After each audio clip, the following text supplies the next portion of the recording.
It's pretty easy to wake up when the Niners play like that. No question about it. Let's go.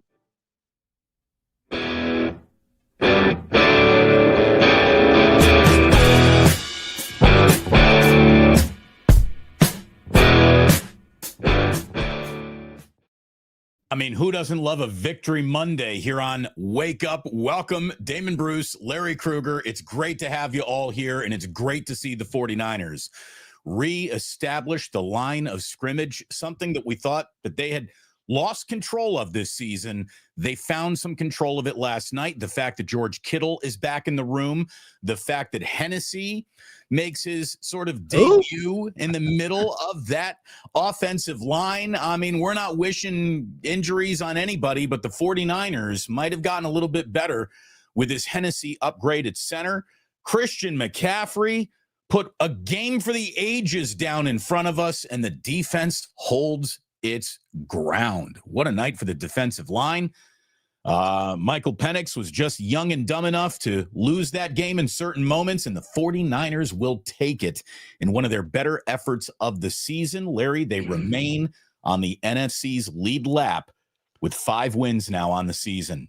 Good night for the San Francisco 49ers. Wow, what a game. What a game.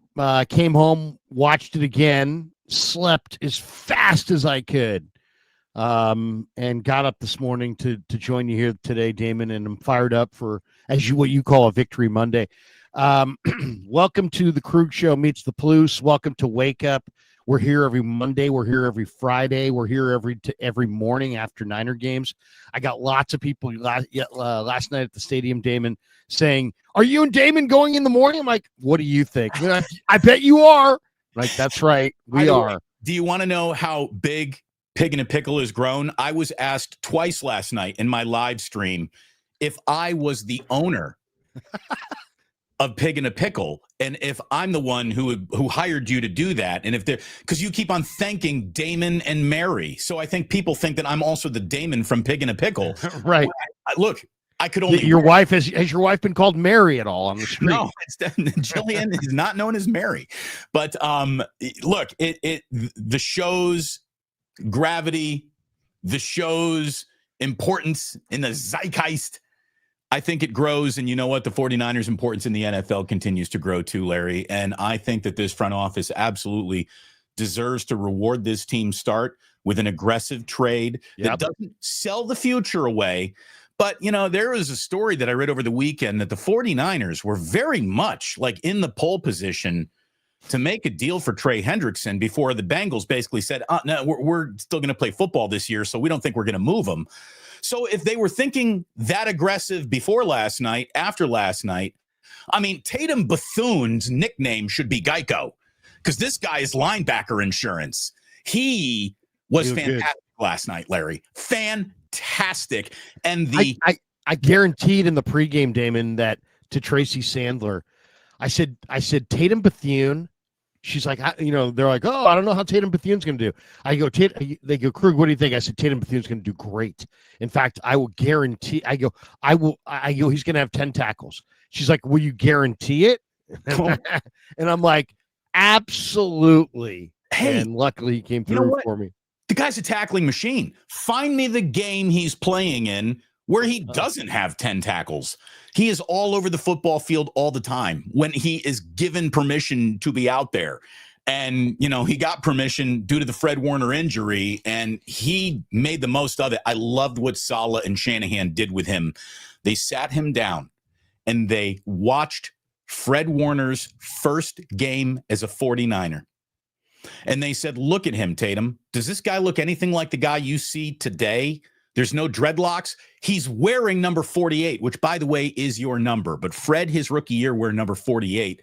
So, Tatum, is there anything here that looks similar to you? Because here's one thing we'd like to sort of point out to you.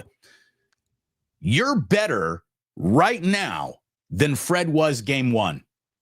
So just know that as you go out there.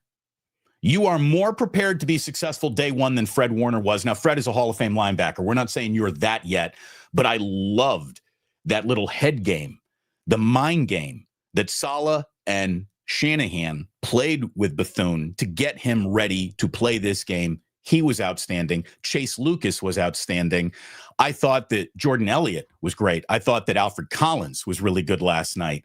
And Chase Lucas, Bryce Huff, come on. Oh, and we have buried the lead because Christian McCaffrey remains the best football player the 49ers have. He remains one of the best players in this league. And I'm going to tell you, if you're a content creator who is all down on McCaffrey up to this point, and look, Larry, you and I declared nice. We're not here to fight with anybody this year. We're not going to pick fights with content creators, but there are some content creators out there who are basically, when it comes to covering the 49ers, are either French maids or chefs.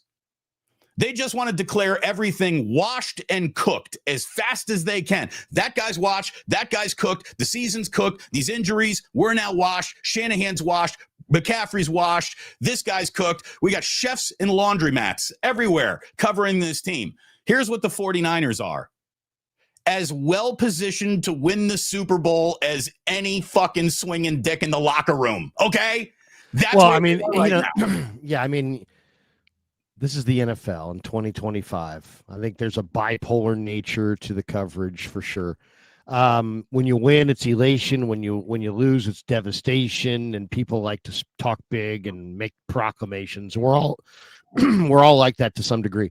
We got a lot to get to this morning, but we should probably start with our sponsors. Brought to you by Pig at a Pickle, the best barbecue in all of Northern California. On this side, check them out. They're in Emeryville. They're in Corte Madera. They're open 7 days a week.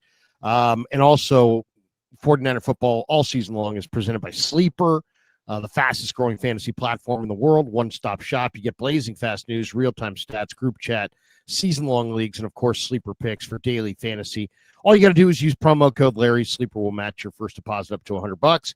Links in the description. Terms and conditions apply. Lots of people are winning on Sleeper, including Kevin and I. Though we didn't win, I don't think, this week on our line. So part of my that didn't cash Sleeper parlay was I had Mac Jones over 1.5 touchdowns, and he obviously threw 0. But boy, Christian McCaffrey got it done on the ground. So there's a nice thing, Larry, that happens when the 49ers play in a standalone game, either on Sunday or Monday or Thursday night, and you get to watch the rest of the league. And I do think one of the things that has 49ers fan base misled is all you do is you're a 49er fan. So you watch the Niners game and you might not be watching the rest of this league. Well, on a day where the Niners have their own time slot, you get to watch everything in football. Like yesterday was a great red zone day, watching some games. And dude, the number one thing the 49ers have going for them, other than Christian McCaffrey, is just, Larry, it is the most wide open NFL season of all time. I mean, I'm declaring everybody wanting to be the first to declare somebody cooked or washed. I want to be the first to declare this the single most wide open NFL season, maybe in our lifetimes, in terms of who could win here. There are a few good teams right now. There are 0 great teams. Zero historically significant great football teams. So a pretty good football team will be your champion this year. I mean, I don't know about you, but for me, it's like week to week, it's a different best team in football. When I watch the league, I'm like, I thought it was Philly. Then I thought it was the Rams. Then people were saying the Seahawks.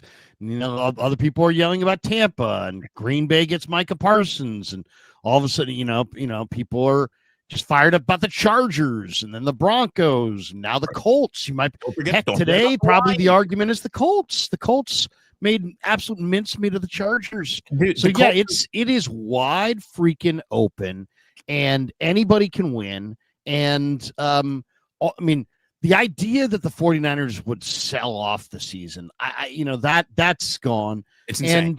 And then the question is this: it's like, what should they try to get done? I don't know if they can get Trey Hendrickson. There's a lot of rumor coming out of New York. I think I did watch a little bit of the Jets this weekend. By the way, okay, so you're talking Jets. I was saying the Giants were dealt a devastating loss, giving up 33 unanswered fourth quarter points. I was rooting for that. I had parlay. What a wild weekend I had parlay wise. On Saturday, I have a 4-team parlay in college that gets ruined, Damon, because all I needed was Florida State to beat Stanford. And they lost to Stanford. How about So that I watch college football all day. I bet the 9 a.m. window. I bet the 12:30 window. I bet the 4:30 window. I bet the 7 o'clock window. I'm watching endless amounts of college football in between of my, doing my Saturday honeydews. Hoosiers, the number 2 team in the country, Larry? I watched everybody. They let down a little bit against Michigan State this week, but they still look good. State came out and played really well. I mean, that's the thing. They got a game of the year out of their quarterback. I lose the 5-team parlay on Stanford losing to FSU. I come out on Sunday. I go money line parlay, and I had like 5 teams in there, and I needed both the Packers to come back in their game against Arizona, and I needed Denver to beat the New York Giants, and I almost quit on it early because Denver was down so much so early that I was like, this one's done. You're down 32-0. Yeah. What was it? It was 32-0, and Denver scored 33 fourth quarter points. Wow. So Denver is really, really good. But yeah, I mean, I think your overarching point is the good one, which is that the NFL is wide freaking open. Larry, and if you wanted to have a debate, we could open this up right now and have a hell of a show of just saying, make your argument of who's the best team in football. You can't. You almost can't. Though. You'd have an argument for 10 teams. Yeah. There's a handful. There's no way it's 10. I would say it's Niners, Rams, Lions, Packers, Eagles. That's 5. Bills, Buccaneers, Colts, Chiefs. We named Buccaneers, didn't we? Or okay, if not Buccaneers. And Denver. So that's 10 right there. I think it is 10.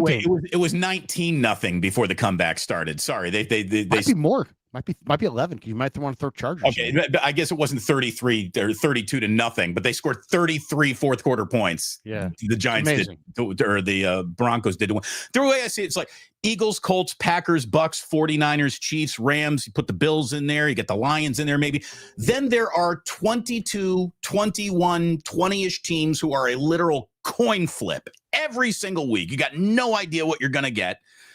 Then you got the Dolphins, the Titans, the Saints, and the Raiders.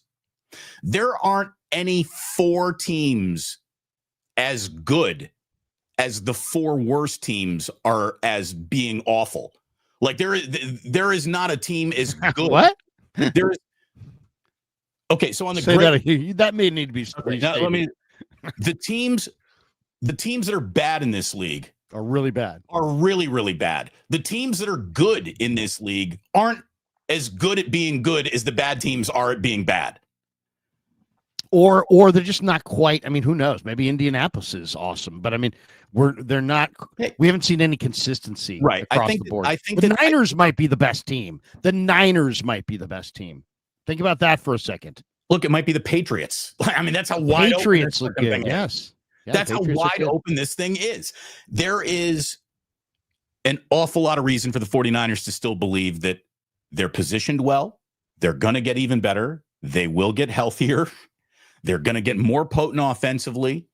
Again, we'll see if there is a discovery among their offensive line, which keeps things going. I think George Kittle deserves an awful lot of credit for showing up. And did you see Kittle's quote? I was there. Okay, yeah. So you did. So George Kittle said every single week in the tight ends room, guys stand up and they say, "What is your goal? What's your goal this week? Is it a tight end touchdown, setting the edge, whatever your goal?" George Kittle's goal this week was to make Christian McCaffrey the NFC Offensive Player of the Week. Awesome. And I think they did it. I mean, CMC was incredible last night. Everything that he reminded you of, he showed you again. He still got it. If you can give him space, if you can buy a sliver of daylight for him, he's a first down. Kev had the number last night. It was an amazing number. I gotta read it to you. It was a spectacular stat, Damon. Listen to this. Last night's game, when George Kittle was on the field, okay, the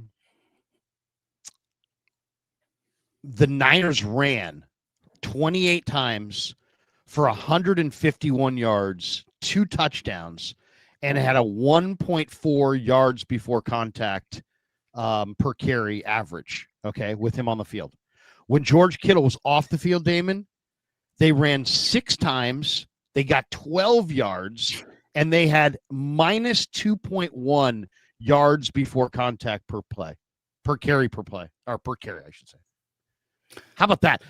Going from 1.4 yards before contact to minus 2.1 yards before contact, going from 28 carries and 151 yards and 2 touchdowns to 6 carries for 12 yards, basically 2 yards a pop. George Kittle makes the whole thing go. When you run outside zone, you have to be able to block on the edges. The Niners have had the best blocking on the edges with JJ, Ayuk, Debo, big bodies, Kittle, and now you take all those guys away, basically, and that had a lot to do with their struggles running it, and then throw in the interior as well. But Damon, there's one other topic that I'd like to hit real quick before I forget. Bryce Huff. I want to talk about Bryce Huff for a sec, because Bryce Huff had 2 sacks and 5 pressures. He is, and I said it a month ago, he's the best defensive end edge rusher the Niners have had opposite Nick Bosa since in the Shanahan Lynch tenure. He's better than D Ford. He's better than Drake. He's better than Ebukam. He's better than Chase Young. He's better than all those guys. He's literally the best opposite Bosa they've ever had since Shanahan's been here. But I do think it's interesting, Damon. And I was driving home last night, and I was, sometimes you're thinking about all the micro, right? The micro this, the micro that. When I'm driving home from Santa Clara and the roads are empty, it's 1:00 in the morning and I'm going 85. Oh, good. You didn't have a 1:00 in the morning traffic jam? I know you hit those sometimes. Those are reality, dude.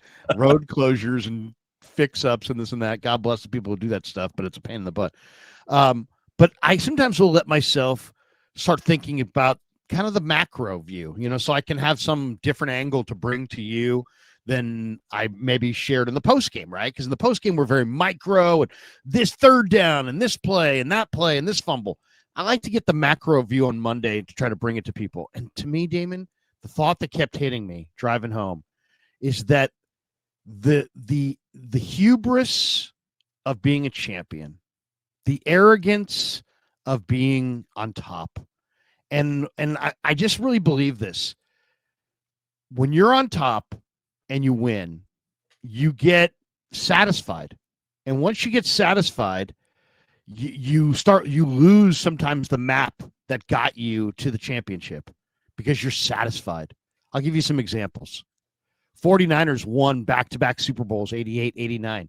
What did they do the next year in the draft? They drafted tiny little Dexter Carter out of Florida State because they felt like they didn't need anything. They had no needs. We just need a little fast scat back. By the way, Larry, real quick, are you talking about Macro Jones? Macro. I am kind of talking about Mac. But what I was going to say is, so I was thinking of, the Niners, drafted Dexter Carter when they just because they felt like they had no needs. This regime drafted Jake Moody in the 3rd round because they felt like, we don't have any real needs that we need to fill. So we're going to go with a kicker in the 3rd round. We can do that. It's a luxury, but we can do that. No, you can't. You're not going that good. And they figured that out. And then I think of the last night's game and what the Niners would be without Bryce Huff and what the Niners would be right now without Mac Jones. And Mac Jones, the hubris of the Patriots is they've been winning and winning and winning and winning. And then Belichick's like, I can do whatever I want. I can take Matt Patricia, a mediocre defensive coach, and I can make him the offensive coordinator. And it doesn't work. And you ruined your young Pro Bowl quarterback and the guy that probably could have been fine in New England, but you ruined him because you had Matt Patricia as your defensive coordinator. And then I think of the 49ers and Charles Haley in the 80s, in the early 90s, and Carmen Policy and all these guys had experienced so much fucking winning that it was like, oh yeah, we can trade Charles Haley to the Dallas Cowboys. We can absolutely do that. And it fucked the Niners over, and it gave the Cowboys a bunch of rings. And it absolutely was a terrible decision. It was all made because of arrogance and hubris of we are on top and we will never be knocked off our perch. Well, guess who's there? Howie freaking Roseman. And Howie freaking Roseman won the Super Bowl and has won a couple. And it says everybody's kissing his ass. Everybody's telling Howie he's Bill Walsh, Jim Finks, and every great GM all rolled into one. And he is starting to believe it. And so what did he do in the offseason? He's the arrogance of Howie. He's just like, yeah, you know what? We can trade Bryce Huff to one of our rivals because we don't think that much about our rivals and we don't think they're that close to us. Well, and we're on top and we're all going to be on the top because we're the fucking Philadelphia Eagles and we rule this roost. And they gave Bryce Huff to the 49ers. And that level of arrogance, when you're that arrogant that you think you're going so good that you can give one of your primary opponents an excellent pass rusher in his prime, those are the kinds of moves. That's why the Niners have Mac Jones. He's not in New England because of the hubris of winning in championships, the arrogance of I'm never going to be on the bottom. Bill Belichick.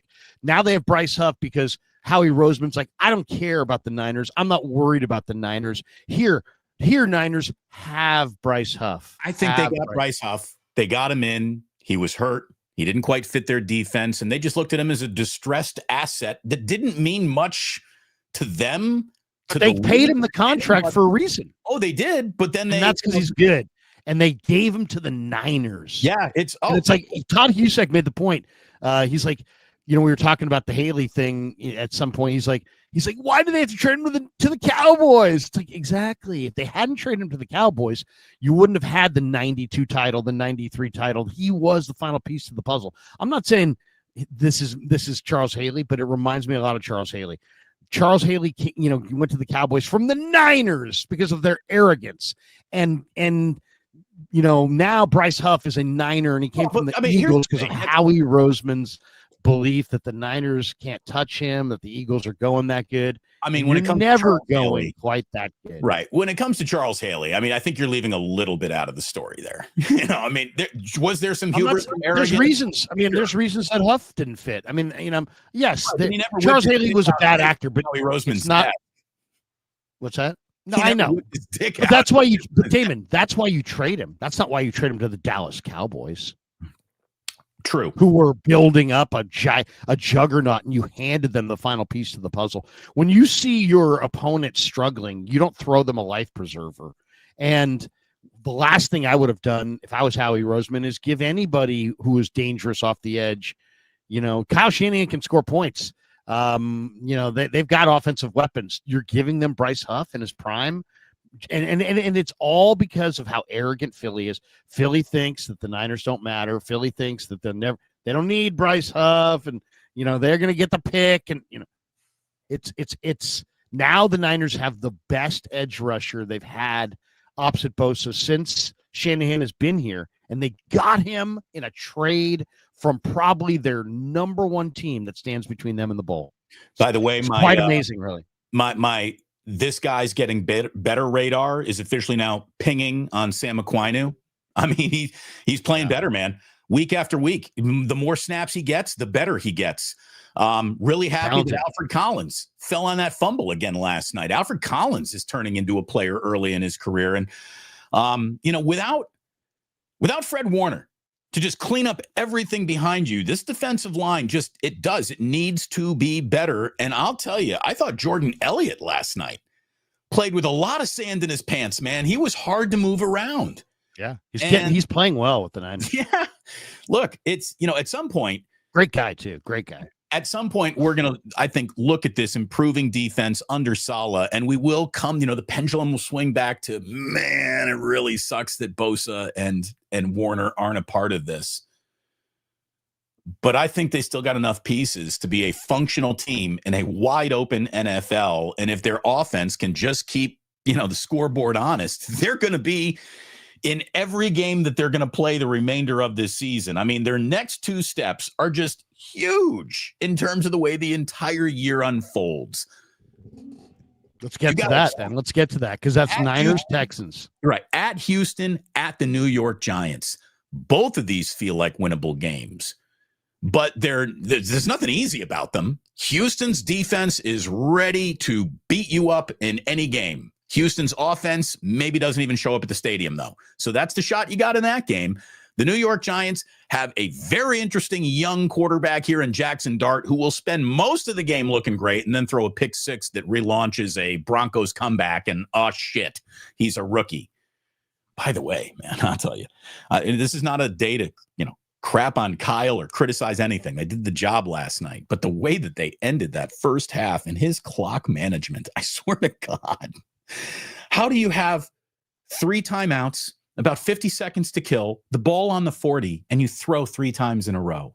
Why do you not get that clock ticking? If it weren't for the fact that Michael Penix is still young and stupid, I mean, the 49ers might have lost that game. First of all, Penix was not on it last night. He was off most of the evening. He didn't have much flow, or he was kind of uncomfortable. And then the defensive line actually made him a little less comfortable, and that was great, especially on those, he's throwing it passing downs, and they were getting to him with 4 guys, throwing some pressure at him. Chase Lucas coming out of nowhere every now and then. But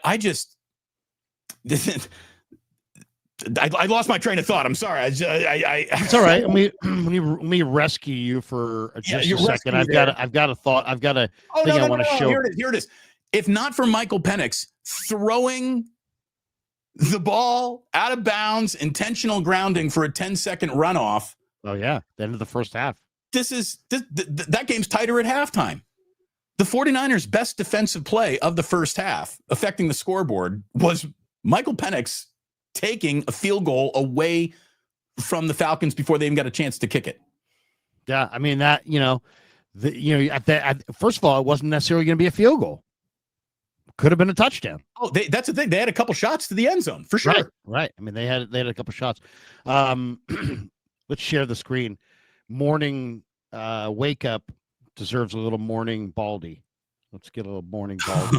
Give me some Baldi here. Here's a little Baldi on Malik Mustapha, who I talked to in the locker room afterwards. The big Mama Chewbacca hit that he put down there last night. Here's the monster hit on Tyler Algier.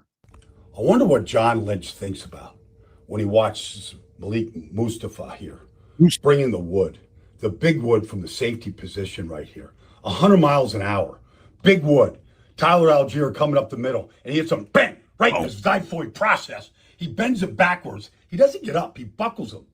I wonder if John Lynch, jumps out of his chair, spills his coffee all over his suit when he watches hits like that. 49ers used to have a safety that hit just like that, too. Yeah. Mustapha. I love it. What a great player Mustapha is, man. What a special player he is. It's really, really good to have George Kittle back in the room. I mean, you want to talk about special players just affecting the way a team just feels about itself. Like you could see the dauber up, dauber up, dauber down. George Kittle is a thermostat on a team feeling good and confident about itself. And everyone sort of went out and played. Dominic Puni had that awful first rep in the game. Very first play of from scrimmage, he gives up a sack, gets beat inside. Puni and Brendel, not putting a very good rep on tape there. From that moment on, though, they really got better. I mean, the interior of the offensive line, the exterior, what George Kittle was sealing off. I mean, it's funny. We know how good of a target he is, and we see targets galore on good football players all the time. Kyle Shanahan just thinks differently. Kyle Shanahan will have this weapon, and if its name isn't Christian McCaffrey, it's not going to touch the football very much. It's really, really weird. You'd think that Kittle would be out there force feeding. You'd force feed him a little bit. The opposite happened. They almost avoided going to him. I'm sure the Falcons spent an awful lot of the week getting ready for George Kittle, and what a waste of prep time that was, because he hardly ran a pattern. Well, it's just about the gravity of any player. And, if you can get, so many of these play calls, I mean, you can see the gravity of a CMC or the gravity of a Kittle. I mean, they drag the coverage, they tilt the coverage, and then other guys are open. And, he's also coming back from being off for a few weeks. He's also he's playing, I guess, with a torn hamstring. So, I mean, he's got a lot going on. And by the way, how's that happening? How can you play with a torn hamstring? Like, I really don't. I don't know. I mean, I don't get I was asking about it this week, and they said that, once it tears like that, then it's just a matter of rest, and I don't know. I don't know. To me, it seems like he's not going to be the same speed guy, but we'll find out. I think the other overarching thing that we haven't discussed is that, last night was national TV, and there's a very good chance that Robert Saleh is going to get a head coaching gig off of this film last night. You have no Fred Warner. You have no Nick Bosa. You're going up against a team that has Drake London, the laser-throwing Michael Penix, Bijan Robinson, who's really maybe the best back going right now. And what do? Bijan's biggest play was 15 yards. The defense surrendered only one explosive all night. They put heat on the quarterback. He threw Chase Lucas in there, who made a huge play at the end. Damon, Robert Saleh is going to be an NFL head coach. If you said to me, the Niners are 5-2. What's the greatest thing they got going? If you asked me that, I would say the two greatest things the Niners have going right now is obviously CMC is an amazing player. So that's one. But as far as outside of CMC, which is kind of like the obvious one, the Niners have two quarterbacks that are smart, that can process, and that they can win with. And the Niners have probably the best collection of coaches between Shanahan and the offensive coaches. And then now you got Gus Bradley and Robert Saleh together. I saw Bradley in the locker room. He was congratulating Jair Brown and some of the DBs. And it's like, Gus Bradley is the guy who created the Legion of Boom. And now you've got Gus, you've got Salah, who should never have been dumped in New York. He's a head coach for sure, but now he's. Look at it this way. Have the Jets gotten better without him? In fact, not only the Jets were number one in defensive EPA per play in the last 17 games of Robert Saleh. In the first 17 games without Robert Saleh, the Jets went from first in EPA per play on defense to last. How about that? In the NFL, last. So Robert Saleh, that was my other takeaway, is that Robert Saleh is absolutely he is damn good. And he called a hell of a game, and he's getting young players to play. He's not just a defensive, guy on, he's not just a coordinator. This guy also has the ability to spot talent and say, let's bring in this guy, let's bring in that guy. And I think it's key, Damon, because we already hinted about the trade deadline. The talk coming out of the weekend was that the Jets lost again, and that they're going to back up the truck, and that the Niners may call the Jets about multiple players, including Will McDonald, Jermaine Johnson, Michael Clemens, Quincy Wilson. Heck, people are saying Garrett Wilson. I doubt that. Breece Hall, I doubt that. But I do think a couple of those defensive players could be coming from the Jets, and that might be enough for the 49ers. So we'll see. It's going to be an interesting couple of weeks for John Lynch. The trade deadline is November the 4th. It's currently the 20th of October. By the way, happy birthday to my older brother. Today is his birthday. I believe his 60th birthday. So happy birthday to the big Chris Krug up in Sac. The judge, as I like to call him. The judge. The judge is an October 20th birthday, and today is October 20th. So, but yeah, I mean, I think Saleh and Shanahan, Jones and Purdy, and obviously CMC. That's the Niners' advantage is right there. Well, and the single most automatic kicker in the history of football. I mean, come on. You want to talk about Pinheiro and what he's done? So here's what Eddie Pinheiro has done for the football team. And I think this is it's stupid symbolic, but it also says an awful lot. So during my live watch parties, Larry, and thanks to everyone who watched, by the way, we're over 48,000 subs. We went over 48,000 subs. Nice. So thank you to everyone. But I have a little ticker. It gives the score of the game during the live watch party. When the 49ers used to score a touchdown, I was never comfortable just saying, okay, that's 7 when Jake Moody was the kicker. So I would wait to the point after before I added it to the score. Now when the 49ers score a touchdown, I just assume that's a point after touchdown I don't need to worry about, and I just automatically put the 7 up on the scoreboard. That's who Eddie Pinheiro is. He's you and I and every 49er fan and every person watching. He's the reason to not worry about this shit anymore. And that's all you want from a kicker. Give me a reason to not worry about you. You make your kicks. We love you. You can stay. If you miss your kicks, it's a stripper. Just go get me another one. Just go get me another one. I'm not attached to any of these people, but if you do your job, I'm going to tip you well and I'm going to love you. So way to go, Eddie.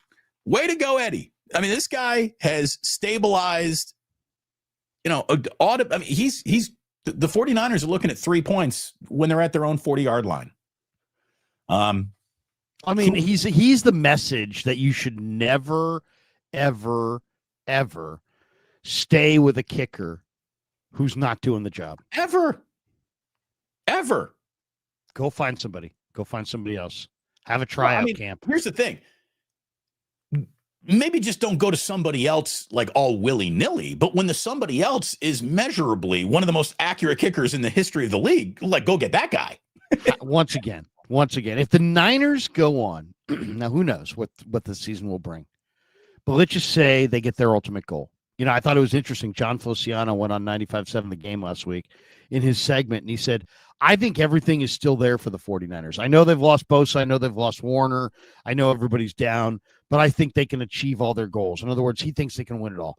What if the Niners somehow won it all? If the Niners won it all, how is the Eddie Pinheiro, pickup? I mean, that's like the gift from God. Look, you have a kicker that can't make 26-yard field goals, that you're stressing out the whole team and fan base and the coaching staff, and it's become this distraction because we're always talking about it. Everybody's all this hue and cry and stress and haranguing, and everybody's worried.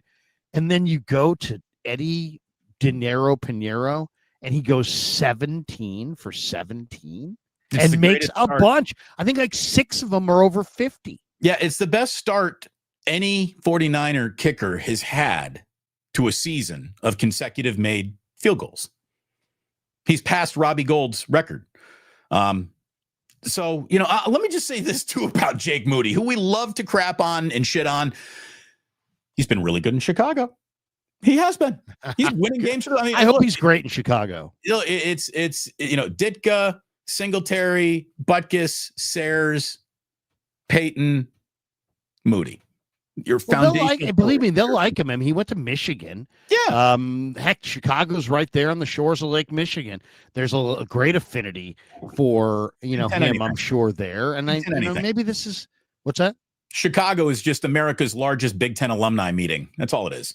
Yeah, I mean, they love their Big Ten there, and let him go there. Maybe it's a perfect fit. I mean, who knows? Maybe Moody has a long career in Chicago, and Eddie's got a long career in San Francisco. Look, sometimes a change of scenery is what a young guy needs, just to change. Especially a kicker, dude. Check the history. Yeah, the history says I don't think Vinatieri. I don't think he was good right away. I don't think there's very many kickers that are great right away. I don't think Justin Tucker was an original Raven.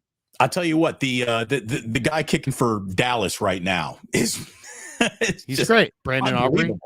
Yeah. But I mean, I'll take Eddie Pinheiro right now. And all Niner fans, they went from a kicker that they would absolutely give away for nothing to a kicker that they wouldn't want to give away for anything. Let's have one more. This is a great moment. I always love these. I love sharing this. This is the locker room scene after this one. Here it is. Shanahan, and then a little Tatum Bethune.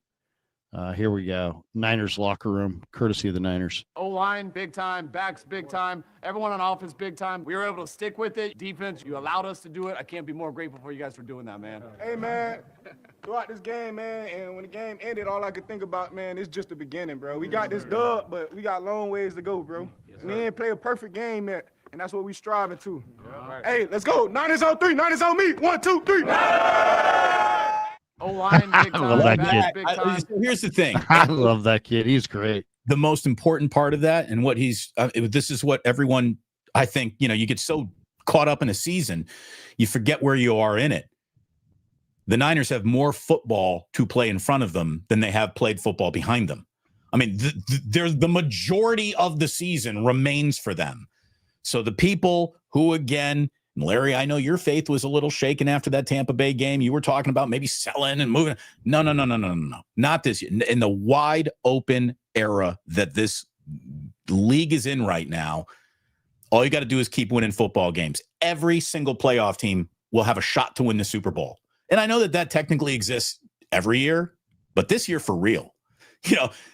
There's never been a year where the Houston Texans went to the playoffs with a real shot to win a Super Bowl. And they're like in the playoffs that first game all the time. They're a participant. Well, if you ask people if you said to people who's the best team going in football, there's no right answer. Well, I mean, maybe a week ago, people would have said, going into the Atlanta game, people would have said probably Josh Allen and the Bills. And that's the other thing that I can't get out of my head. It's like this same team that really toyed with Josh Allen and the Bills and really beat him up and blitzed them and, harassed them and just absolutely dominated Buffalo. They come to San Francisco and they score 10 points against this Niner defense. It does make you wonder, because these teams, it's not a situation where everybody plays the same schedule. And even if everybody played an identical schedule, you're playing them on different days and there's injuries and that kind of thing. So it's really hard to gauge sometimes who's good, because it's based on your schedule, your record, how you're playing, what you've last looked like. And it's a tough gauge. It's like in 2 weeks, we've seen the Atlanta Falcons beat up on the Buffalo Bills and make Josh Allen look like who's the king of third down, go 2 for 9 on third down and look awful. And then literally a week later, that same team is getting beaten by Mac Jones, and the 49er defense that doesn't have Bosa or Warner is holding Atlanta's, offense to 10 points. Right. I mean, it was Darrell Jr. out there getting picked on a little bit, but then also in other moments having a good snap. I thought he played pretty well. I mean, yeah, his coverage is a little soft. That's what I love about Chase Lucas, is that Lucas is absolutely in your hip pocket. And, he made that big play on fourth down. That was a huge play for sure. By the way, how good are the 49ers running in this game between the tackles? CMC on runs between the tackles averaged 7.2 yards per carry. Well, here we go, Larry. That's this is what amazing. I want to ask. This is what I really wanted to ask you about, because when it comes to talking to Chris Forrester and what he has evaluated his offensive line to be, and we're talking about Brendel here. You and I have been saying it would be great if we could just see somebody else out there. And if Brendel's better, keep playing Brendel then. If Brendel really is your best, but has he done enough to convince you he is your singular best option? Well, here comes Hennessy in for an injured Brendel. And with George Kittle being back in the room, who's most responsible for this being the first week of a real recognizable 49ers rushing attack? Man, I think Hennessy made a case for more playing time last night. And I wonder what the 49ers are really thinking at their center position this morning, having just watched him play an outstanding game. It felt like pass pro got better. And as you were saying, running in between this offensive line never looked easier at any point in time this year than when Hennessy came in to play center. I don't know if you heard Kev's point on our post game last night, but he's like, they asked Mac Jones, they've made such a huge deal about, we cannot change our center. We cannot, that we need continuity there. You don't understand when you've suggested, or I've suggested, or we've suggested, find somebody else. Right. The people who are just Niner sycophants are like, you don't have any idea what taking out the center would do to this team, to this quarterback. You don't understand football. The center makes all the line calls. The center is the offensive coordinator on the field, the center. And then they asked Mac Jones, hey, what was it like going from Brendel to what's the guy's Hennessy. name again? Hennessy. He's like, no big deal at all. Not a big deal. Yeah. Wasn't Wasn't a big deal at all. Yeah. In other words, it wasn't a big deal at all. We've been lectured that this is like, pulling the drain out of the bathtub, This is the key. This guy's the fulcrum.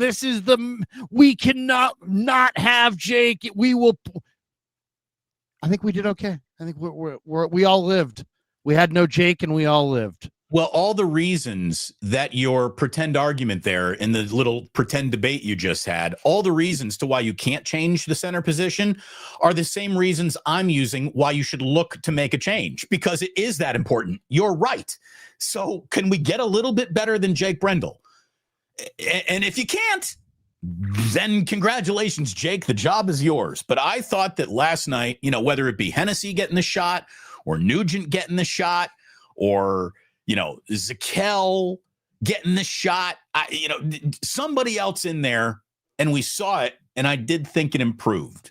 I haven't studied the game tape. I haven't either. I'm going to today though with a fine-tooth comb, and I'm gonna take a look at all those reps and see. It's just been my assertion that Brendel could be upgraded, and I understand why. Believe me, I understand. It's not like I don't get it. I totally get it. Let me explain it to you. Not to you, but to the audience. Shanahan likes big-time centers, right? He center's important. He had Alex Mack in Atlanta. They spent big money on Weston Richburg when they first got here because they really wanted a good center. Then they brought in Alex Mack when Alex Mack was available. So they really believe in center. Then they got into a cap crunch a little bit, and Förster came back to the organization, and he had been in Miami, and he had Brendel in Miami. And he suggested to Shanahan, we don't need to spend big money. I can bring in Brendel. Brendel can do the job. And it worked amazingly. Brendel came in. He fit great. He was a Pro Bowl alternate. He really played well. So what happens? It's like anything else. It's like Brendel became the success story for Förster and Shanahan. It was like, Shanahan, Förster's find was his guy Brendel, who he was loyal to from Miami. So Jake's very loyal to Chris. Chris is very loyal to Jake.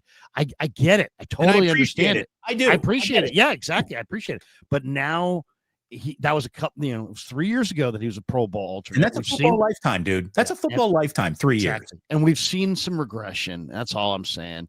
And I was pounding the table loudly. You all know that for Zach Frazier. The year the Niners went with Ricky Pearsall. I wanted that center right there. Now Zach Frazier's in Pittsburgh. He's grading out as the second best center in football.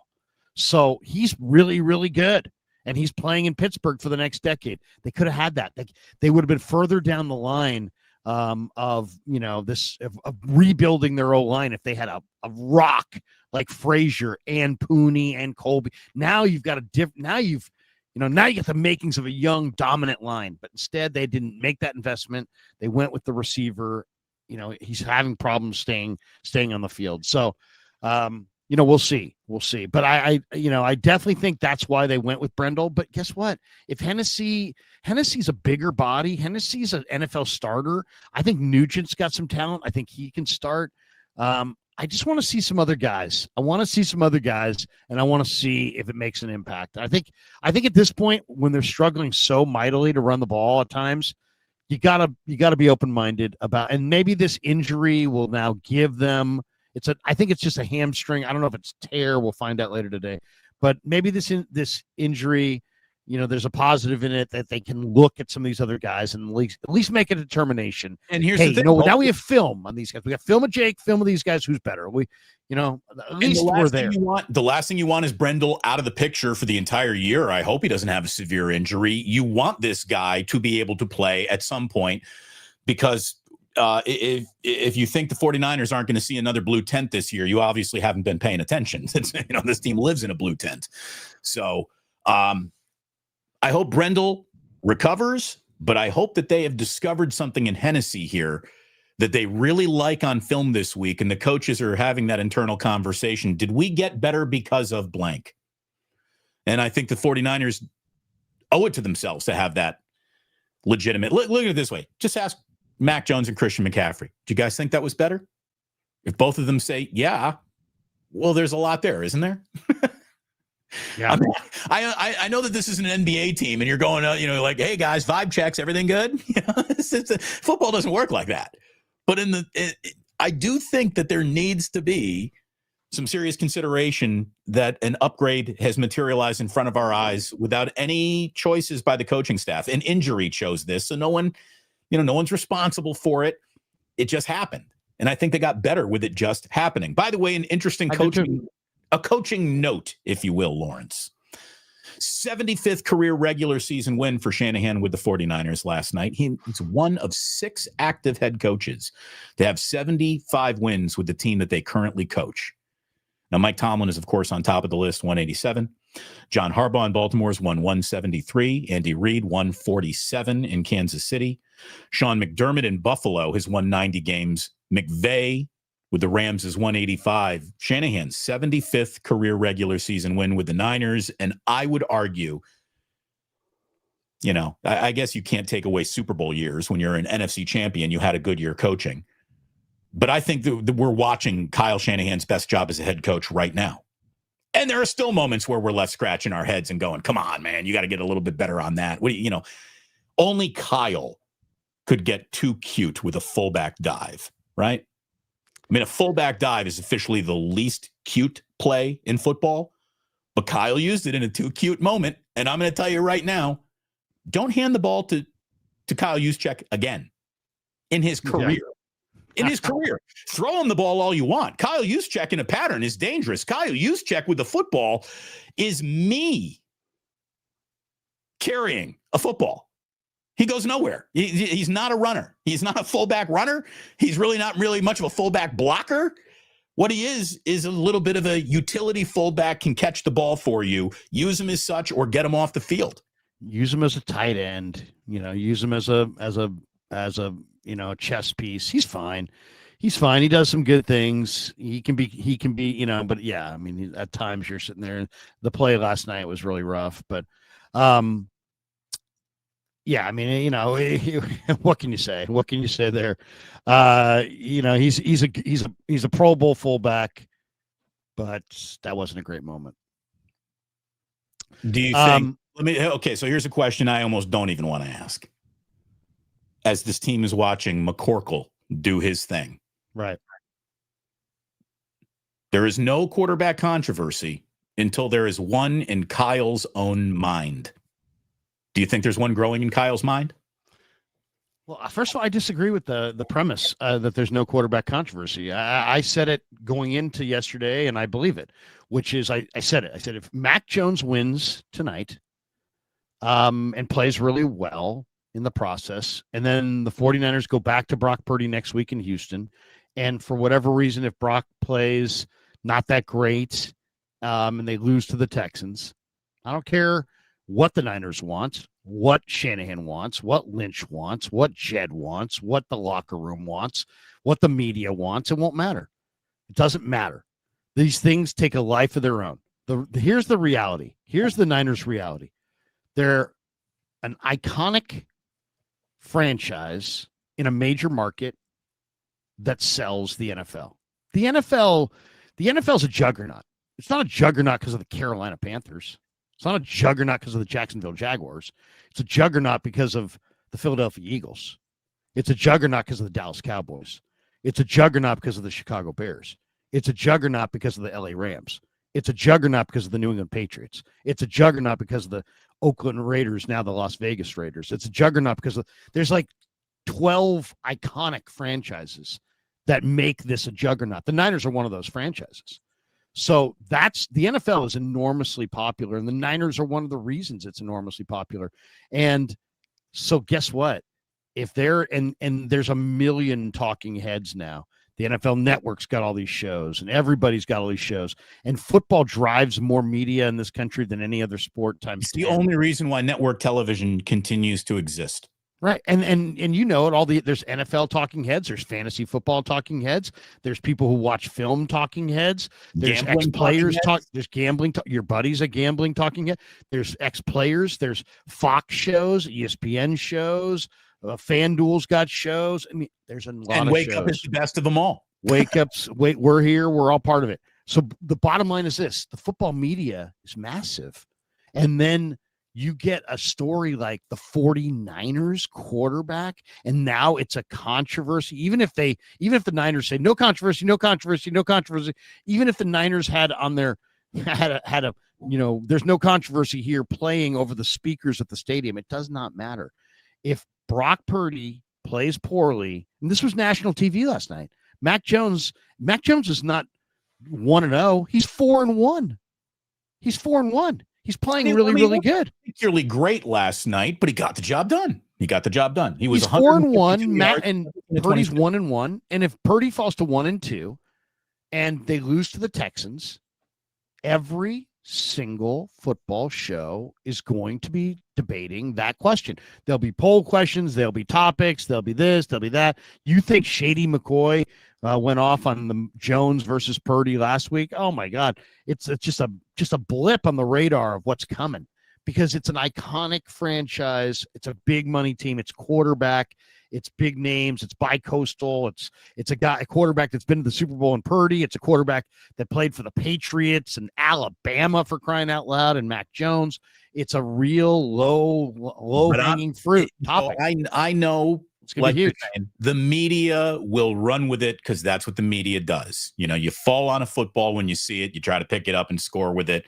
Quarterback controversy in San Francisco is a link that gets clicked on. I know it will exist in the world. Does it exist at all in Kyle's mind? That's my question. Because there is an audience of one that really matters, and it's Kyle. And the minute Kyle believes he can do more with one guy than the other, I don't care what they're paying the other guy, that guy's in trouble. We saw that with Jimmy Garoppolo. We saw that with the investment they made in Trey Lance. Now, obviously, injuries got them off the field, and Brock was, had to play. But the investment in Trey Lance, Damon, was a draft pick investment in acquiring him, not a financial investment. This is Jed's money. This is big money. Jed's money. And this is a sizable investment here. This is an interesting one right here. And this was said in the postgame last night. Law of Awe says, and Mac saying last night, can't wait to do it again next week. So a lot of people believe that the Niners, and I'm one of them, that the Niners are going back to Brock Purdy next week. And I don't think I would. I just don't think I would. I mean, I don't know. Do you think it's good? I mean, maybe you do. Maybe the Niners do. Win a game with Mac, maybe win a second one, then go back to Brock, and then you got to go back to Mac and then back to Brock. I mean, maybe this is the way they want to play their hand of cards at quarterback and get through the season this way. Mistake. But I would like to see them, since it was the initial prognosis on his turf toe was 2 to 6 weeks. He played 2 weeks later. It's like, why not give him 6 weeks? Well, that was the prognosis. He's out there the Monday after the Saints game in a limited practice. Shouldn't have even been allowed to do that. Right. Rest equals sit the fuck down and don't do anything for a little bit. Okay. Could you put your foot up like Fred Warner in the suite last night? And Fred looked like he had a really nice setup, little shrimp cocktail. He's enjoying himself. We need. I mean, if you had to rush back because your team was circling the drain, then right. I get it. But that's not the scenario. The scenario is not that your team is circling the drain and you got to rush it back. And then there's also this, Damon. At what point do we talk about this turf toe as it could be a career-threatening situation? We're not there. We're not there. No, but I'm just saying, no, I know. But what I'm saying is that's where this goes with this type of an injury. And I don't think I would play around with this. Get this guy some extended rest. Don't have him practice. I know, the Niners feel terrible. I know Brock feels terrible. I know he's chomping at the bit. I know he's trying desperately to show everybody that he's this quarterback that's worthy of this money. And I'm sure it's incredibly frustrating. So what? There's nothing you can do about it. Here's the thing. You did it. You proved it already, man. You got your money. The paycheck is the paycheck means you sit when the team tells you to sit because you're that much. You're not just a player anymore. You're an investment and you're an asset that needs to be protected. And sometimes you need to protect an asset from itself. The biggest in-season mistake this team has made so far is going back to Purdy in that Jacksonville game when Mac was the right guy for the job in the moment. He was the right guy just in terms of all the storylines around that game. The dude is from Jacksonville. He wants this one. Give it to him. He used to play for them. Go. They didn't. That was a mistake. One that you identified. You saw it coming. Then they claimed that Mac wasn't as healthy as Brock. Okay, so maybe that was just something you say to get people off your back, right? And are we saying that this week? Because I don't know what that. I think Damon. I think it's really interesting. I don't think we know what they're going to say this week. I would take Mac. I would start Mac Jones in Houston, not because Mac is a better quarterback or gives you a better chance to win, but it's the circumstances. What you got left in front of you, all the distance that you have to still cover, and Mac has earned some benefit of the doubt here. I mean, you start looking in the mouth of your backup quarterback for more than 5-6 games in a row, you are asking for it. But Mac Jones is a little bit better, and he's a little bit of a different striped animal than you normally get from a backup quarterback. And the Niners need to ride the wave of success that I think they're having and buy more time for an injury that only heals with time. I wouldn't think about playing Purdy in either of these road games. And I don't think I want him on the turf at MetLife either. MetLife claims a life every week. That turf is so bad. I think I'm starting Mac the next 2 weeks, buying 2 more weeks for Purdy, and then talking about going back to Brock. If you go back to Brock this week and he loses, and I think it's unrealistic to think that he could play and not have a setback. I don't think he can play and not have that get worse. So what are we doing? It's middle of October. Do we put him back out there if you think he can get to the finish line, but don't put him out there if he can't. If you know that he can't, I don't think you should put him out there. And I think right now they're in that mode. If you had no other option, if it was like, we're going to lose or we can go with Purdy hurt, it kind of goes back to your thoughts when we watched the NFC Championship game. When you were sitting there watching Josh Johnson and Purdy's holding his helmet on the sideline, you're thinking to yourself, is there any way Brock can just get out there and hand it off? You're thinking, is there anything that we can do here? That's kind of how I would view this. Is like if you were totally desperate and you were going down the drain and you wanted to throw Brock out there because otherwise you're going down the drain, that's one thing. But you're not going down the drain. You just beat the Atlanta Falcons and held them to 10 points a week after they trounced the Buffalo Bills and Josh Allen. And by the way, I do find that funny. All the people who were like, Josh Allen this, Josh Allen that, Josh Allen this, Josh Allen that. Josh Allen's awesome, but he's a human being. You know, it's not like he's the perfect quarterback of all time. Heck, Mac Jones had more success going against the same defense 1 week after Josh Allen did. Does that mean Mac Jones is better than Josh Allen? No, but let's just pump the brakes on Josh Allen as God. You know what I mean? And it's like the kid from Fireball. Let's see him win a Super Bowl before we anoint him this awesome, amazing, once-in-a-lifetime quarterback. I love him. He's a great talent. There's no question. I'd love to have him. How about this? Here's the thing. Let's slow down on how good Josh Allen is, and I will trade you both Brock Purdy and McCorkle for Josh Allen right now. Sure. But, you know, that's the thing. The one thing about Mac Jones is that he's playing well, but he's also saying all the right things. He's not like, hey man, this is my team, this and that. Right. He's like, this is Brock's team. And he's asserting leadership and he's doing his thing. And you know what? I mean, he's striking every right chord. He really is. Even though we're discussing Brock in terms of injury, that quarterback room is incredibly healthy in terms of the relationship and how it feels and how it operates. These guys have yet to, square off, and you've got allegiances and alliances being formed in the locker room. Are you a Mac guy? Are you a Brock guy? None of that is happening right now. And it didn't happen with Young in Montana either, because they had high character guys. Yeah. As far as guys are striving to win, and I'm sure it's somewhat.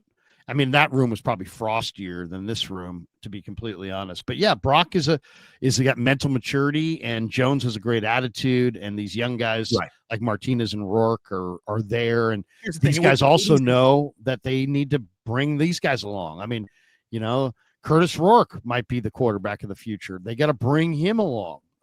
They got to bring along Martinez. But you're right, the culture in that room is really good, really good. If you're the Niners, you're on the lead lap. Now, if the Buccaneers win tonight, they're going to be the NFC's first 6-win team. So you'll be down a lap to the Buccaneers. But the Niners are exactly where they need to be. And given the circumstances that this season has been played under, they are better than they should be.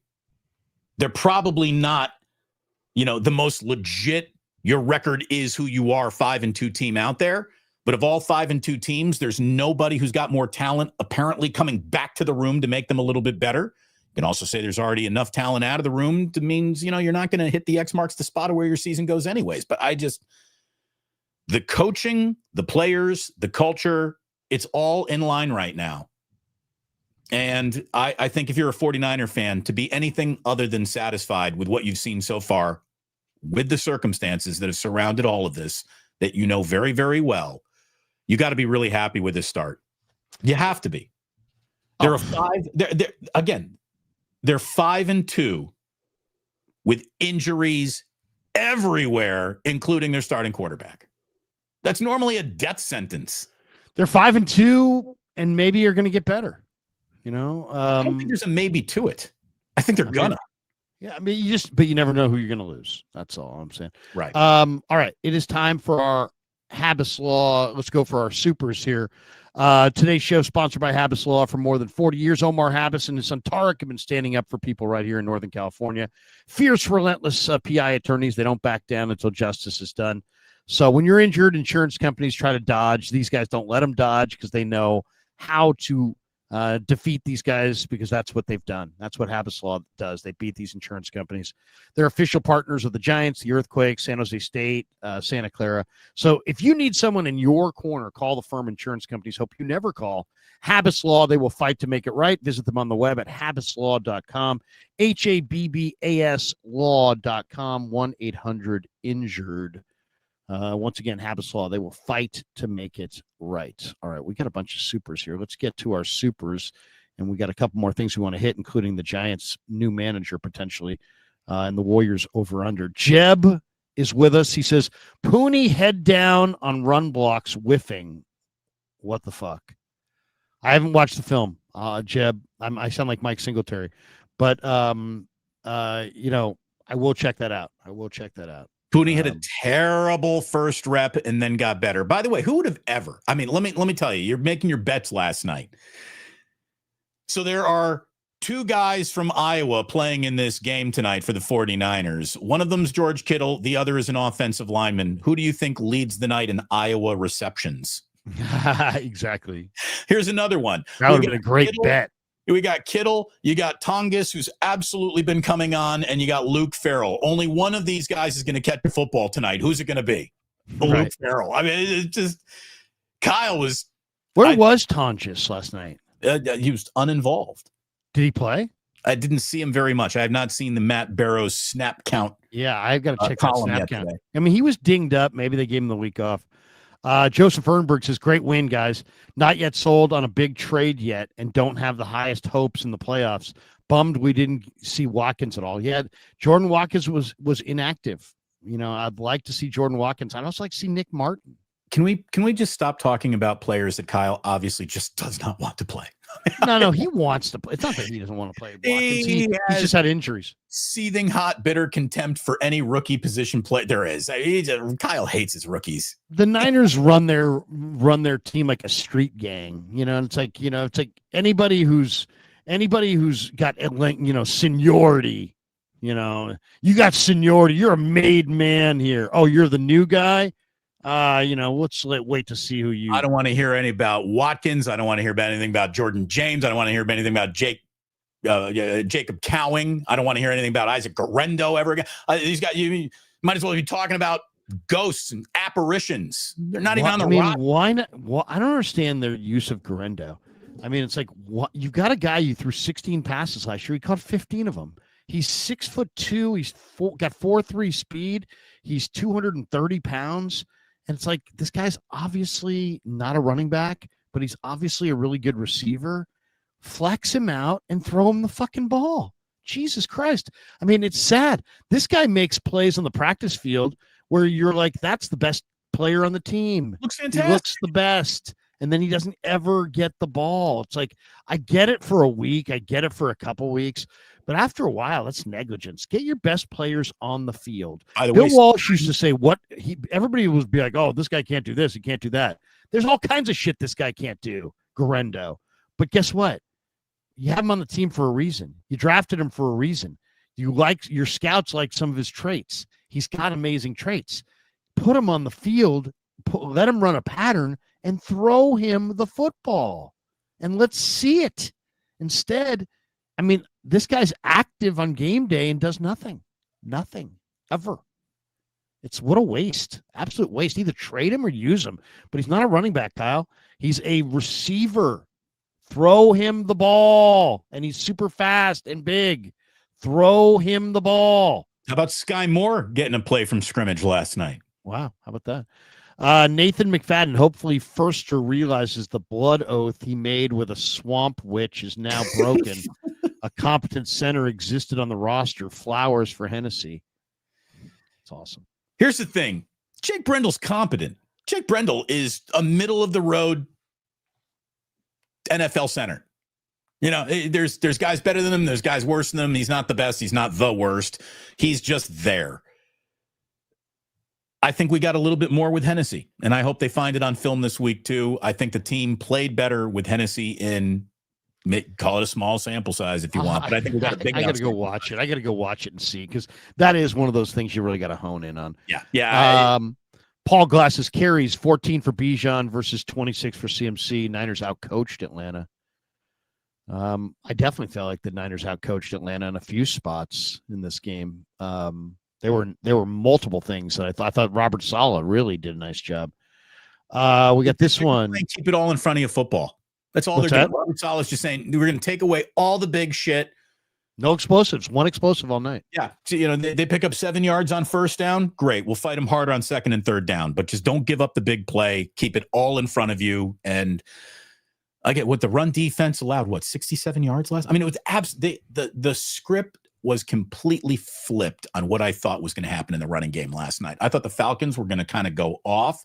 I thought Bijan Robinson might have 100 yards receiving, and McCaffrey was going to scrap and scrape for his 125 and find it. And the 49ers running game was the Falcons running game last night, and vice versa. Well, we didn't even talk about this yet, but the Niners go a lot of outside zone, but they did a lot of gap scheme last week or the last night, and just kind of powered through between the tackles. The more I'll know more after I watch the film. I was sitting in the upper deck, but no doubt about that. I mean, they went gap heavy at times.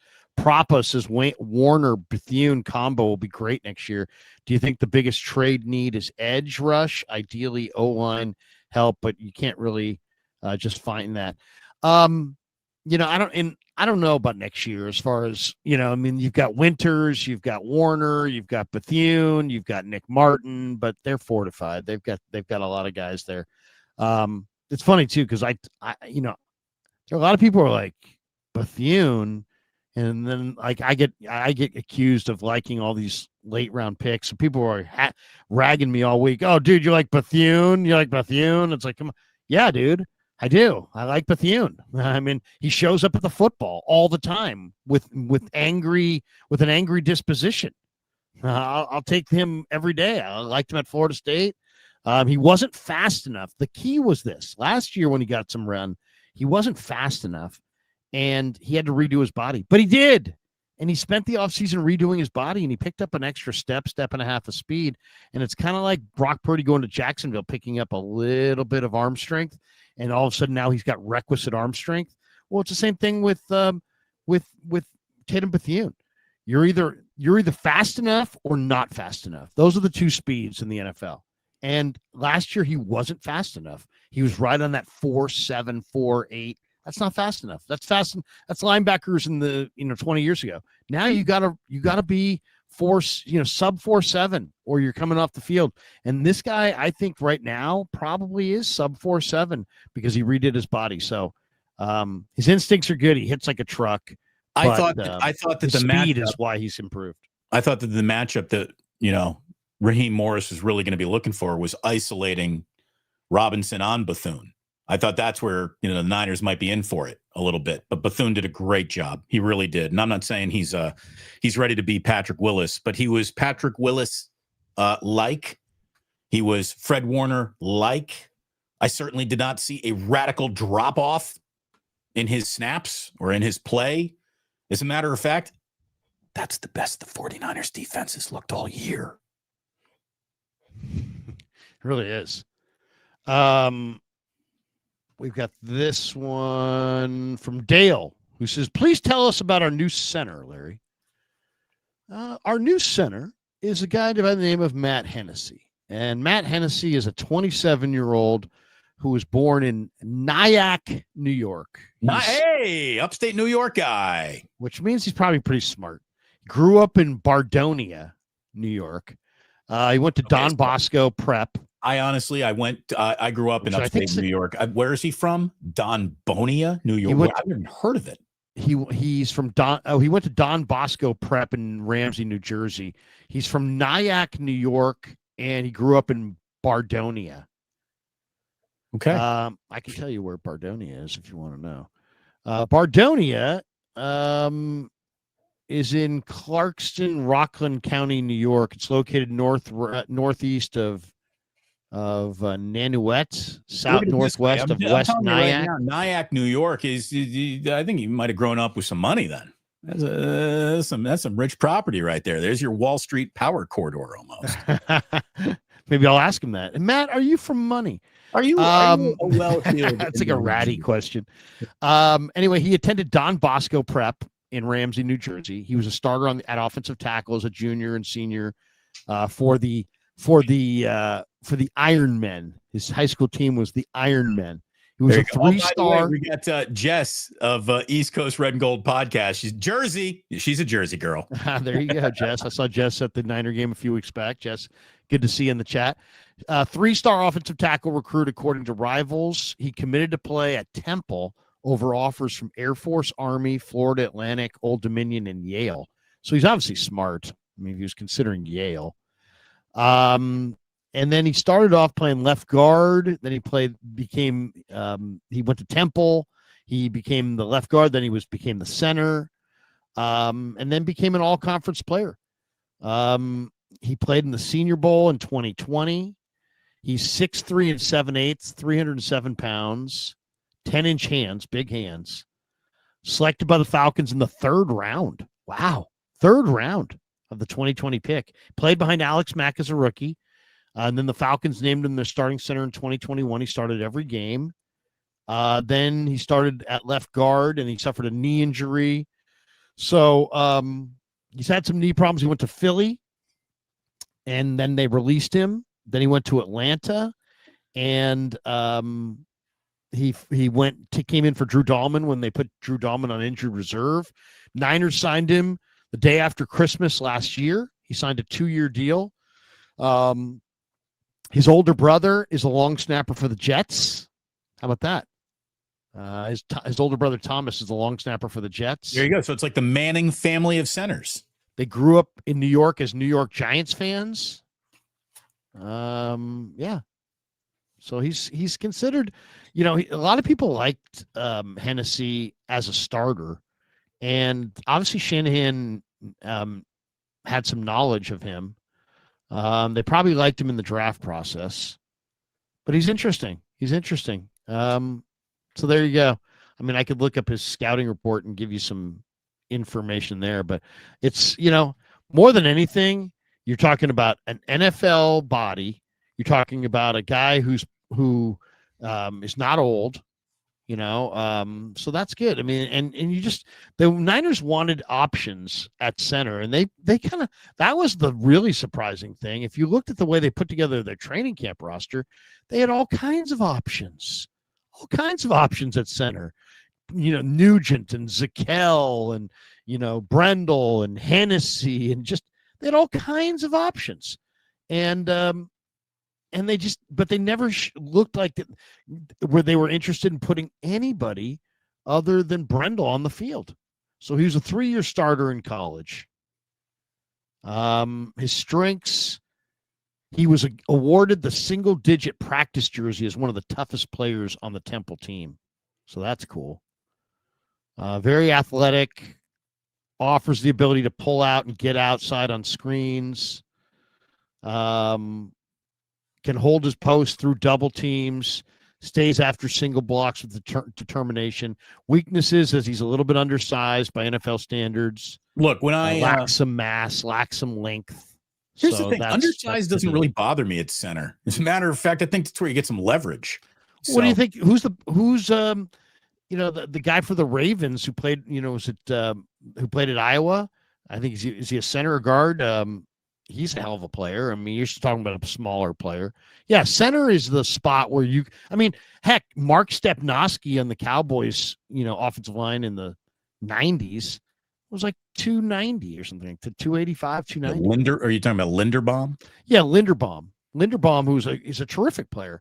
He's not huge. So, I mean, you're right. Heck, I was a big fan of Willie Lampkin. He's 5'10". But that's the smallest guys out there. Exactly, but it's about leverage. What else we got? Supers, Larry. Supers. Yeah. What else? Do we? Yeah, let me see, make sure I don't want to skip anybody.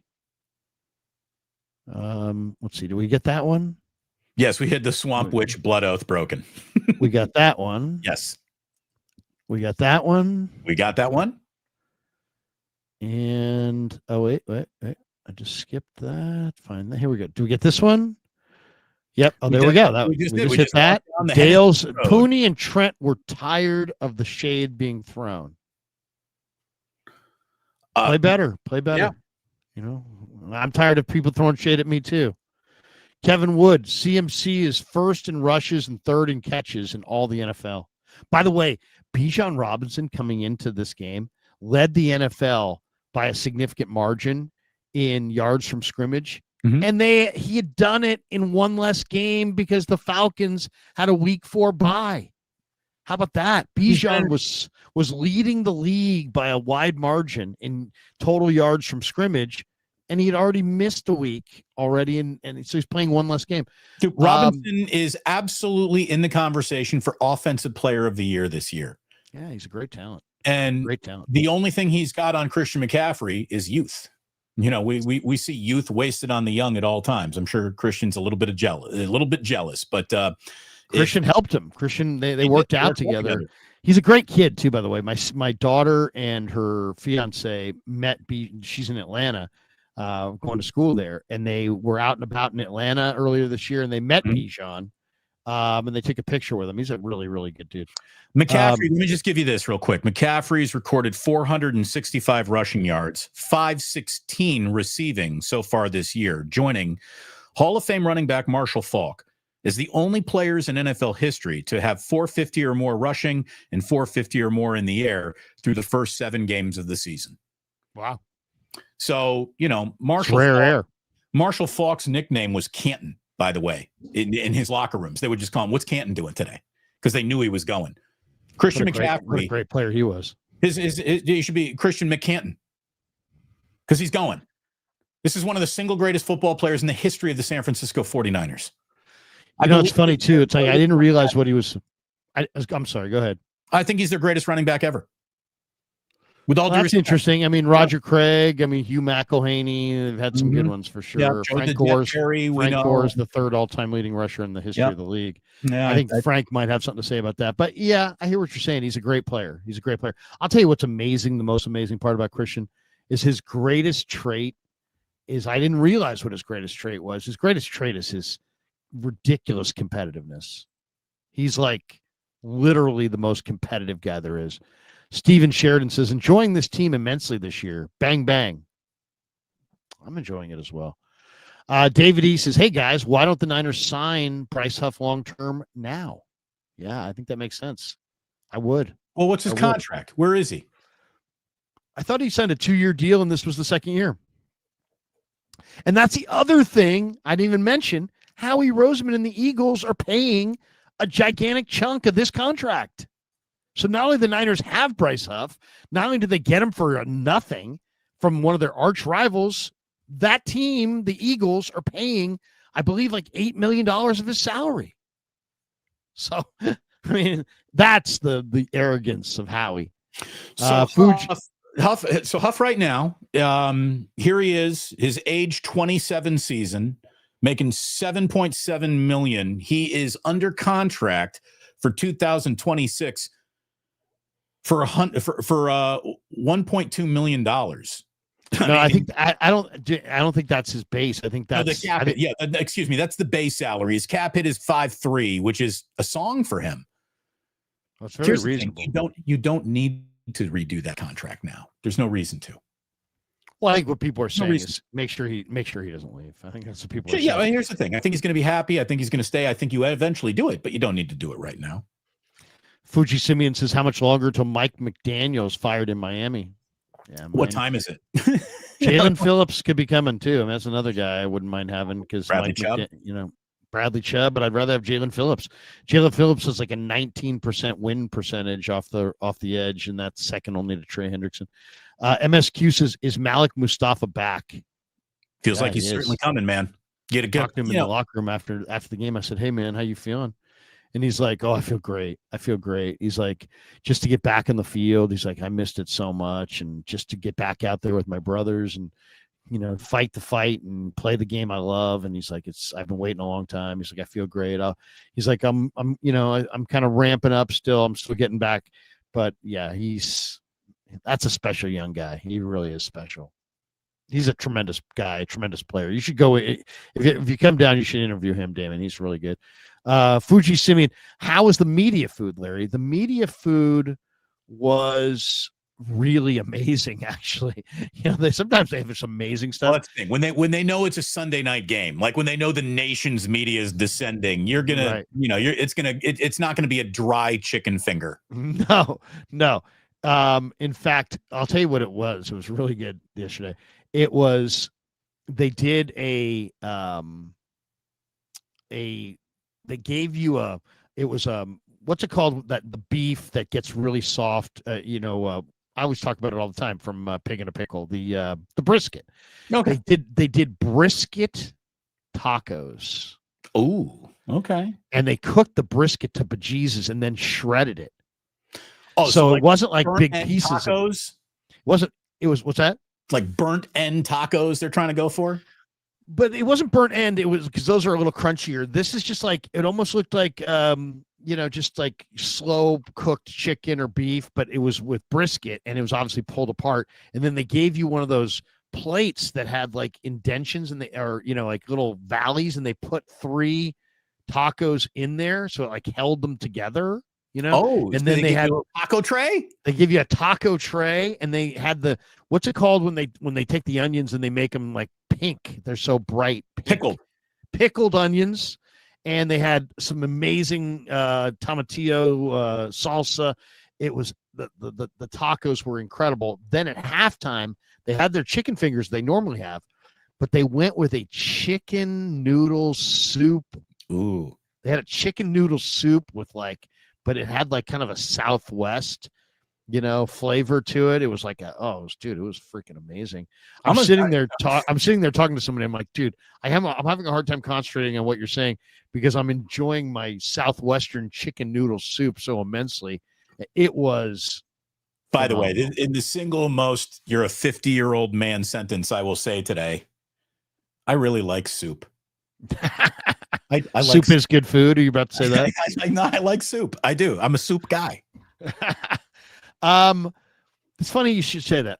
It's like one of those things in the hot weather. No, but as soon as the weather goes to like this time of the year, like I was just saying to my wife, I wouldn't mind doing a little chicken noodle soup or possibly chili. I like doing chili, but this had like little pieces of like, like those little tiny gnocchis.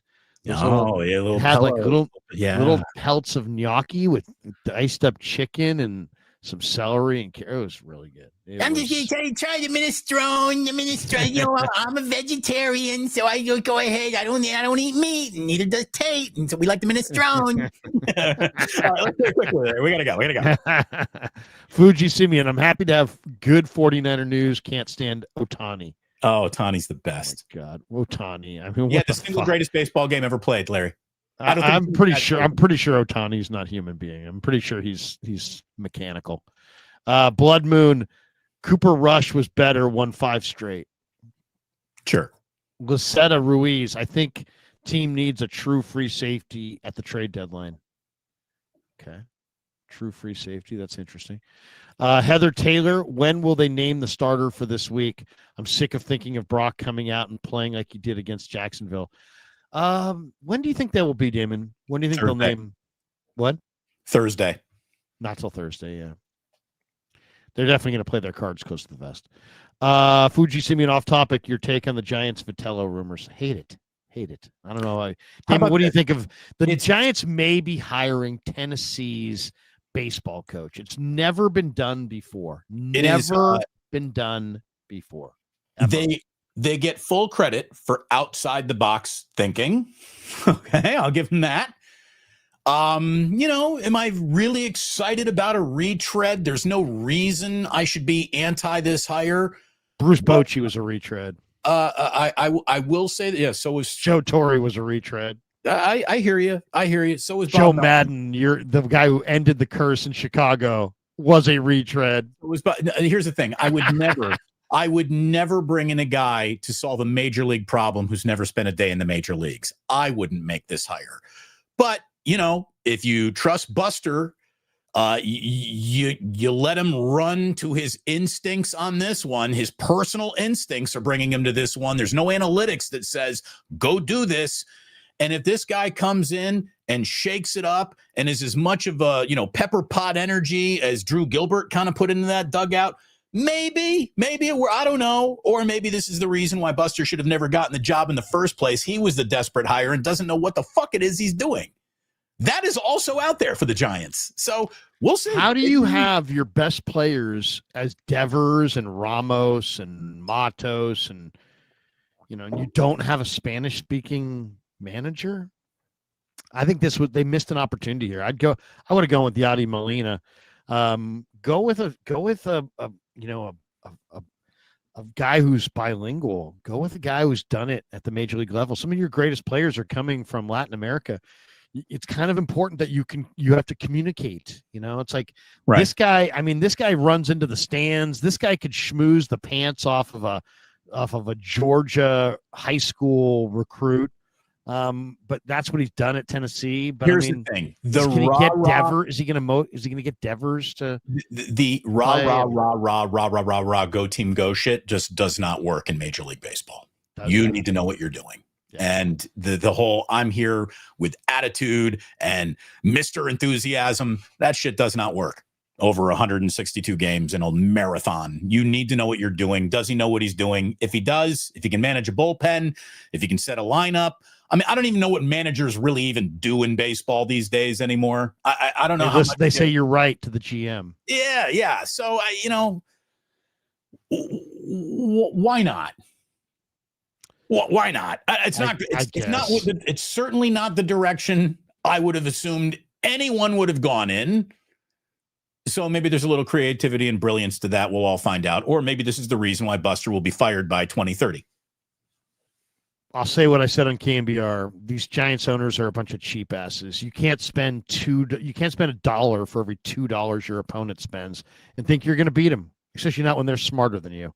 Heather Taylor says, what is Huff's contract situation? Damon kind of tackled that. How long will we have him? Disappointed we were missing Bosa across from him. Damon kind of went through that before, but I think she jumped in probably before that. Albert Berger says, huge win yesterday. Love the show.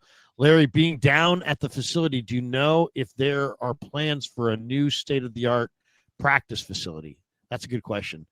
I don't know what the plans are, but I do know that the NFL mints money, and that if Shanahan, I think that's coming. I think that's definitely coming. There's limited space, but I could see them renovating their practice facility and maybe even bulldozing it and starting fresh with something even bigger. I mean, like I just saw, I don't know if you saw this, Damon, but Jerry Jones had a press conference this week where he welcomed in the Shriners. They're playing the East-West Shrine game at the Star in Frisco, Texas, which is the Cowboys' state-of-the-art, unbelievable practice facility. And I think that, that they've got the state-of-the-art facility, and the Niners is an outdated facility. So I definitely think I even think that the Star has like an 8,000 seat stadium. Yeah, high school. Yeah, oh, it's an amazing. One of the best moments I've ever seen on television. If you said, "What's something that's really cool on TV that I know what you're going to say before you say it. The drone shot. The drone shot of the Star. Yeah, that was awesome by HBO at the beginning of one of the Hard Knocks. Was freaking amazing, actually pretty amazing. I mean, just the fact that you could have a drone, but it was just an amazing thing. And we got this one from Sam Anderson. Hey, Damon, excited for Indiana UCLA? Indiana, we're all for you. We will fight for the cream and crimson, for the glory of old IU. Yes, it is a Superman emblem and an IU emblem together. Let's go, Hoosiers. Number 2 team in America, and for real. For real. It's not an illusion. It's not a window dressing ranking. They're legitimately good.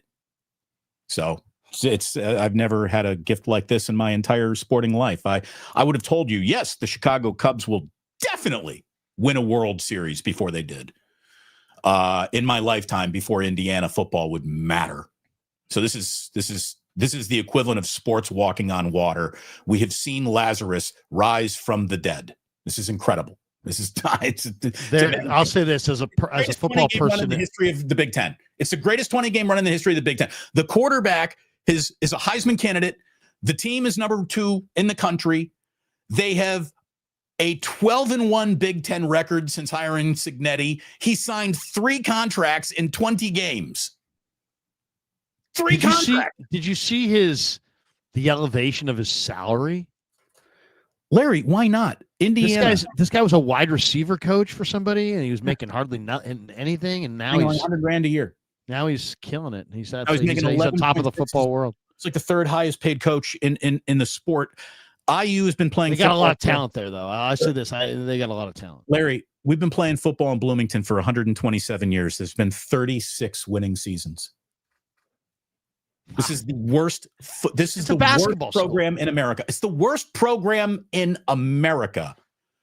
Number 2 in the country right now. You guys did have, was it Anthony Thompson? Oh, yeah, Anthony Thompson, who was beaten out by Bo Jackson, I think, for the Heisman Trophy. Yeah. Anthony Thompson was a great player. He also had Vaughn Dunbar. Yes, he was. Yeah, and Vaughn Dunbar was a Ironhead Hayward, right? No. Ironhead Hayward went to Pitt. Oh, sorry, you're right. But hey, let's finish on this note. Warriors over under 43.5 wins. Warriors season opener is tomorrow. The NBA season is upon us. Over or under 43.5. And by the way, did you see what ESPN's preseason annual over under was for the Warriors? No, I didn't. 58.5. Okay, so I'll take the under on that, but I'll take the over on the 40 and change. I think they're like a 43.5. Okay, so yeah, I think 48 to 52 wins is doable, but out of gas at the end of the year. They're going under. I think they're going under. Here's the thing: I kind of like Horford. I do. Oh, it's not about that. It's just that I've watched them in the preseason. They are the most unathletic, unexplosive NBA team I have ever seen. They're not explosive at all. They're the least explosive team.